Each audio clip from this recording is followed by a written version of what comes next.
So I think then that kind of leads us into the quarterback discussion this year in the report that Mary Kay put out. So she came out and she said, do you just want to read it? You wanted to get your direct quote you said you had ready? Yeah, I got what she had in her article. And the first thing, and this isn't exactly in here, but she had come out and said that she believes Kenny Pickett is the front runner for the QB1 spot. Like it's kind of his job to lose at the moment. Not that he is established QB1 or anything like that, but that he's kind of got that little bit of a leg up. But in her article, she said, in terms of their batting order, meaning the quarterbacks, during team drills. Now, this isn't like individual, offensive reps or anything. This is actual offense against defense team drills. It will likely be Kenny Pickett and Dillon Gabriel, number 1 and number 2, and then Joe Flacco and Shedeur Sanders splitting the number 3 and number 4 reps at the outset, largely based on how and when they were acquired. For example, the Browns set out to draft Dillon Gabriel in the 3rd. They passed on Sanders 6 times before trading up to get him in the 5th. It remains to be seen how they'll split the concurrent passing drills, but placing a rookie with a vet seems to make the most sense. So on that side of things, not the team drills, it sounds like what they're going to do is have 2 offensive units. And that makes sense because you look at all the wide receivers they brought into minicamp. They signed a bunch of guys. We have I forget how many there are, but there's a ton of wide receivers on the roster for camp. So it sounds like they're going to have 2 offensive units, and then one unit is going to be led by Pickett and Gabriel, and the other one's going to be Flacco and Shedeur. Maybe they mix and match them as well. I don't know, but at least that's how it's going to start. Do you think that's all just to get eyes on every single one of those guys? Yes. It's got to be. That's got to be it. It might be for the first time in NFL history a legit wide open 4-man quarterback competition. Yeah, I think so. Yeah. I don't know if anybody has. I don't know if they're looking at. I know she said Kenny Pickett's kind of his job to lose, but I think that's just based on they gave up a pick to get him, and he's not 40, and he's not a rookie.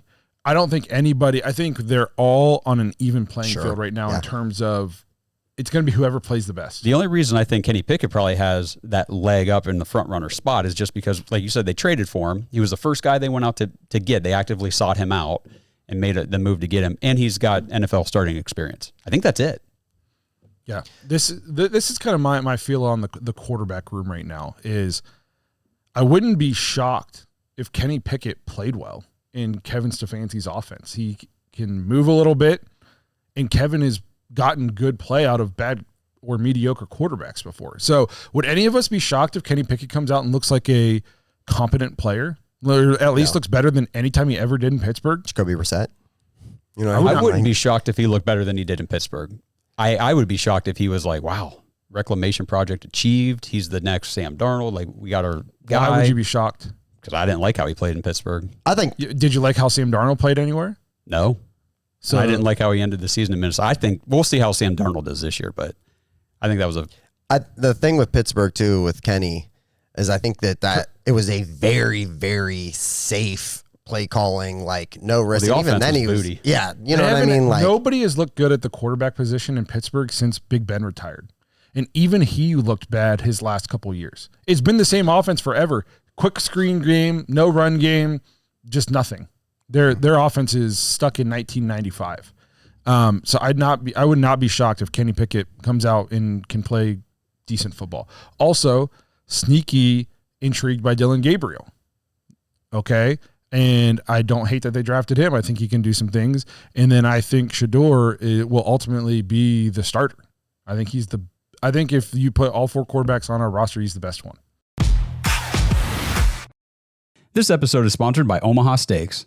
Browns fans, Memorial Day is almost here, and there is nothing better to do on Memorial Day than grill out some of the best food you can get your hands on. From handcrafted steaks to family grilling favorites, Omaha Steaks delivers the world's absolute best steak experience. And hurry, because right now, during the Memorial Day sale, you guys can get 50% off site-wide at omahasteaks.com. Plus, our listeners get an extra $35 off with promo code BARK, B-A-R-K, at checkout.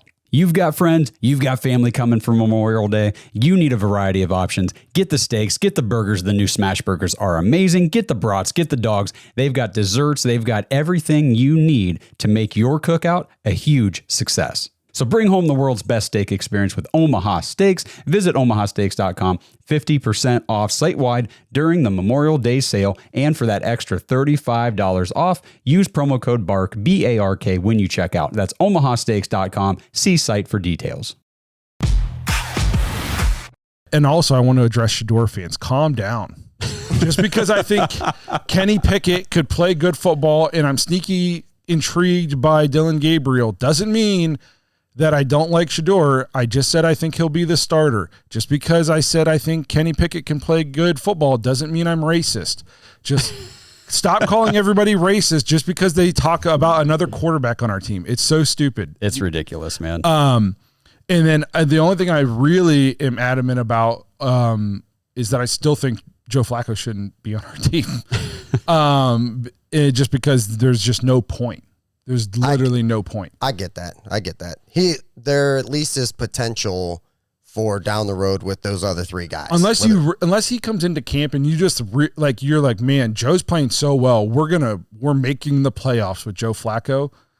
If you're going to go 5-12 with him, there's no point for him to be on this team. The only way that you keep Joe on the team, I think, to start the season is if Kenny Pickett, you don't feel like is ready to be the week one starter. The rookies don't need to be. They've got some time to, we don't need to have a rookie start week one. We're going to see them at some point, most likely. But if Kenny Pickett comes out and they're like, this isn't what we thought, we need to keep Joe because the veterans on the team, the other players on the team, they still want to at least be competitive. And you don't want to throw them out there before they're ready. Well, and I think a lot of them are thinking, man, last time Joe was on the team, we were doing pretty good. Yeah. Well, I mean, yeah, Joe Thomas said, the veterans are probably hoping it's Flacco. I think Joel Bitonio came out and had a quote, said, we just want the best chance to win. Like the players want to win. So I get that. I guess I'll concede that. Basically the quarterback competition for me then in camp is Shedeur and Dylan are safe. And it is whichever one of the vets looks the best between Joe, then they get to stay. And then Joe and Kenny, and then the other one's gone. Yeah. If Kenny comes out and it's like, okay, he can run the offense, he's going to be all right for us. Then you just get rid of Joe because you traded for Kenny. You gave up the capital to get him and a player. So you roll with that because you need a veteran, I think, to at least get the season started. Absolutely. Well, and based on everything we've seen in Cleveland history's past, how does like a rookie quarterback fare other than Baker Mayfield? You know what I mean? Like it's been pretty bad. And it's one of those things too, like the fan base is going to scream for either one of those rookies immediately. Maybe not Flacco. The fan base, as long as Flacco's the quarterback, they're going to be content. You know what I mean? As long as we're winning. Yeah. Now, if he's out there throwing picks and we're losing the first 3 games of the season. Oh, yeah. Fair game. Fans could turn on him pretty quick. The magic is left. Right. Yeah. Baltimore Raven quarterback, or Indianapolis Colts quarterback. Yeah. True. Yeah. So I guess continuing the quarterback situation then, I said who I think is, going to eventually be the starter. What do you guys think? Are we saying starter week 1? Not week 1, just like at long some point. Term. I would hope. Like, say we're 0-8 at the bye. Who are they trotting out week 9? And we're going 10? To, I would say, honestly, and this is just based on, it's so early. We haven't seen any of these guys. If one of those guys steps ahead in camp, it's obviously going to be that guy. If it's right now, I would say Gabriel. That was their guy. It wasn't, you know what I mean? Like, that was the guy they drafted in the 3rd. That was the guy they had circled on their board. And I think they got lucky and eventually like, hey, we're in the 5th round and Shedeur's sitting there. We got to take, this is stupid not to take him at this point, especially if he can be the franchise guy. I will say, so just a little preview for the weekend. I did do a podcast earlier today with Jake Burns from Browns Film Breakdown and just got his perspective of these guys from that lens, the film breakdown and all that stuff. And basically what he was talking about with Gabriel is, now he doesn't have a source for this. He just believes the Browns look at him like their opportunity to land a Brock Purdy. They think that, okay, Brock Purdy does not have elite tools. He is not an elite quarterback. But you put him in a system with a good defense around him, good weapons, a good offensive play caller, and you can move the offense. You can win games with Brock Purdy, and that's why he got paid. So they're hoping that land that same kind of thing. I think that was his thought process with Gabriel. And then, like with Shedeur, he basically said, with Shedeur at Colorado, he had to do it all. Yeah. He said that offense was not conducive to him whatsoever. It was put Shedeur on an island, go play hero ball, and he did. Yeah. So I heard a crazy stat about Shedeur today that I didn't know. I think it was Calturd who said it.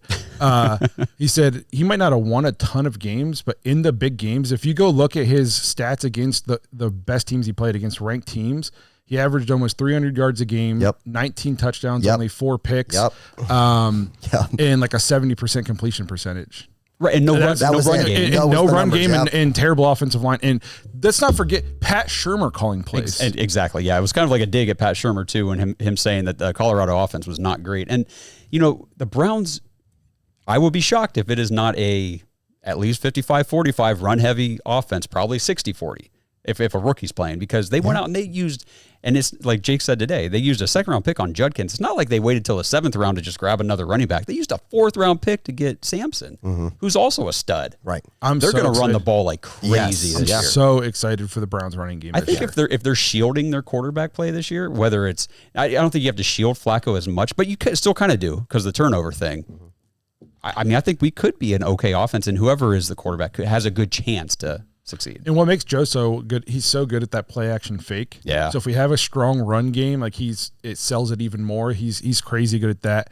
When I look at the rookies, I think Shedeur is the best one. I was okay with if they would have taken him at 2. Bro. You know what I mean? You know what I mean? And we got him in the 5th.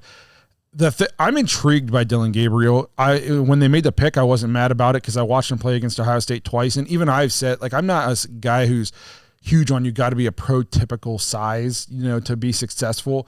But he is small. I think he is like shockingly small. I sent you guys the picture of him standing next to Justin Herbert and Bo Nix. He obviously looks small to Justin Herbert. Justin Herbert's a big dude. Yeah. Bo Nix is not a big guy. Bo Nix is also small for an NFL quarterback, and Dillon Gabriel looks like a middle school kid standing next to him. I mean, not many people his size are successful. And I'm not saying he can't be, and I'm not mad that they went and they got him and that they love him. Like, I'm happy they picked their guy, but the deck is stacked against him to be successful. So, he is very small. Not to spoil too much of what Jake says on that podcast, but he talked a lot about the height, and he said the height's definitely a concern. Because what you just said, like quarterbacks of that stature, it's a lot more difficult. Drew Brees talked about his entire career about I have to find throwing windows. I can't always see over the line. For one, you got to be a hell of an anticipator. Like you got to know the offense, know what the defense is doing, know where you're going with the ball. And then, he said that a guy like Russell Wilson, rarely will he throw over the middle of the field because he can't see it. The throwing windows are too hard. He's usually outside. But he said the college tape, whenever he was breaking down and going through Gabriel's, he's like, he throws over the middle all the time. Like, he's not afraid, and he can do it. Will it translate to the NFL? We'll see. But he did say that's for his height to not have any fears throwing over the middle was encouraging, at least. I'll say I'm not going to take anything away from that. When he's playing at Oregon, though, throwing over the middle, you just throw to a spot. Your guy's probably wide open, and because you have 5-star receivers running around side you. True, but he was also breaking down the game against Ohio State, which is a good defense. Yes. So, I mean, it's... Yeah. How many Jackson State, Colorado games did these guys watch? I don't know why you're asking. We've literally been talking. I've said Shedeur is the best QB on our roster multiple times. It's like... I watched so much Shedeur film when I was breaking down him and Cam Ward in the process. Yes, we've watched a little bit. I'll tell you what was why I'm getting higher and higher on Shedeur is, and I was already high on him after the rookie minicamp. First of all, I only heard one person say that Dillon Gabriel looked better, and it's a guy I don't trust as far as I could throw him. It was Grossy. But I heard Nate talk about how good he looked, and that's a guy who I do listen to, and he said he was impressive. Like, throws dimes on a rope, 57 yards in the air, on the money. He can put the ball wherever he wants it every single time. Like, everything I heard about him through the rookie minicamp was like the ball didn't hit the ground. Like, especially day 2 and day 3, it's like it was almost unreal how good he looked in those camp days. So, that being said, I don't care who wins the QB battle.